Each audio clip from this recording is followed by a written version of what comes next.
কি বিষয়টাই বুঝে আবেদনটাই বুঝুন।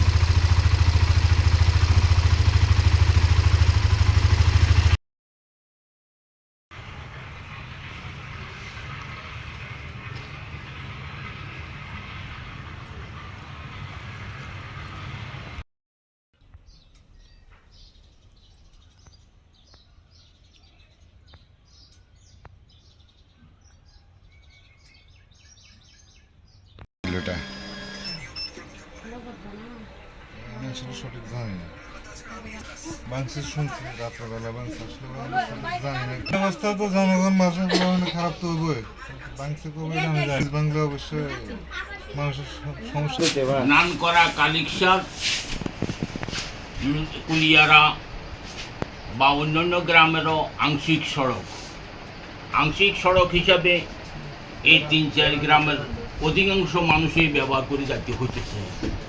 তারপরে সামনে একটা নামকরা মহিলা মাদ্রাসা আছে, কুলিয়ারা একটা প্রাইমারি স্কুল, একটা হাই স্কুল, 2টা স্কুল আছে। ছাত্রছাত্রীরা এই রোড ব্যবহার করি স্কুল এবং মাদ্রাসা করতে হয়। এই মর্মে বহু লোকে ব্যবহার করিতে থাকে। আর গ্রামের এখন ধান কাটার সিজন আসছে, ধান কাটার কামলা কাজলা ধান নিয়ে আসা যাওয়া করে। এটা এই বিড়িটা ভাঙ্গাতে এখন এই রোড বন্ধ হয়ে গেছে। বন্ধ হয়ে যাওয়াতে মানুষের ভীষণ কষ্ট সৃষ্টি হয়ে গেছে। সড়কের কালভার্টটি ভেঙে ফেলা হয়েছে রাতের আধারে একজন মাটি ব্যবসায়ী দ্বারা। আমরা স্থানীয় অনেকের অভিযোগের ভিত্তিতে আমি টিউনো মহোদয়ের কাছে এই ব্যাপারে অভিযোগ করি। টিউনো মহোদয় আমাদেরকে আশ্বস্ত করেছেন দ্রুত এই জিনিসটির প্রতিকার করার জন্য দুটি পক্ষকেই ডাক দিয়েছেন।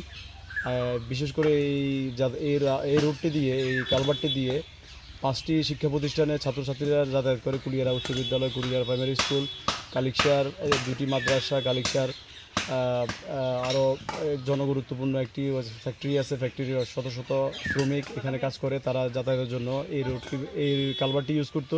কিন্তু এটা ভেঙে ফেলার কারণে সবার যাতায়াত বিঘ্ন হচ্ছে এবং কি সবচেয়ে বড় কথা হচ্ছে বাঁশের সাঁকো দিয়ে সাধারণ মানুষেরা চলাফেরা করতেছে। এই ক্ষেত্রে অনেক ঝুঁকিপূর্ণ এবং রিস্কের মধ্যেই নারী, শিশু, শিক্ষার্থী সবাই যাতায়াত করতে হচ্ছে।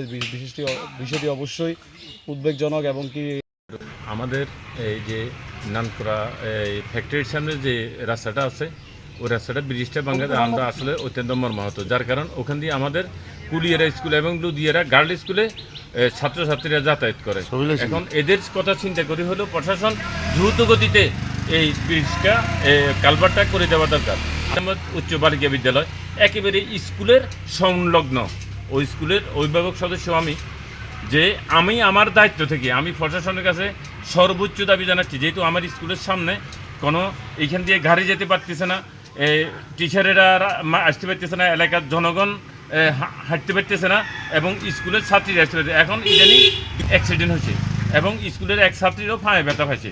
আমি দ্রুত প্রশাসনের কাছে এই জোর দাবি জানাচ্ছি, যেহেতু এই দুইটা ব্রিজ দ্রুত সময়ের মধ্যে যেতে হয়। অনেক জোরে চিনজি যাওয়ার কারণে ধুলোবালা আমাদের মুখে আটকায়, এরকম করে আমাদের অনেক খারাপ অবস্থা হয়েছিল। রাতে অনেক সমস্যা হয়, যেমন গাড়ি ফুললে তো ধরেন স্কেলের সমস্যা পড়ে, ঠিক আছে নি, স্কেলও ভাঙি যাওয়ার সম্ভাবনা আছে। এটা অনেক ঝুঁকিপূর্ণ জিনিসটা, ঠিক আছে নি। কারা ভাঙছে আমরা তো জানি না, আমরা তো এটা তো বলতে পারি না কে ভাঙছে, বাড়ি মাল হতো যাওয়ার পথে ভাঙিছে।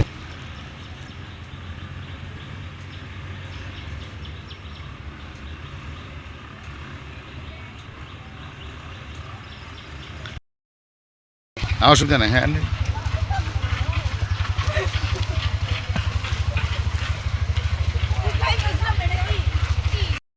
এই কালভার্টটা ভেঙে যাওয়ার পর স্কুলের ছাত্রছাত্রীরা স্কুলে আসতে সমস্যা হয়। দীর্ঘদিন যাবৎ যে স্কুলের রাস্তা এইভাবে নষ্ট হয়ে গেছে, ব্যবস্থা কর্তৃপক্ষের দৃষ্টি আকর্ষণ করছে যাতে রাস্তাটা অতি সত্ত্বর রাস্তাটা ঠিক করা হয়। না হলে আমাদের স্কুলের ছাত্রছাত্রীরা স্কুলের বেশিরভাগ কামাই করে স্কুলের ছাত্রছাত্রীরা এবং শিক্ষকরাও আসতে পারতেছে না। একটি সিএনজি যাওয়ার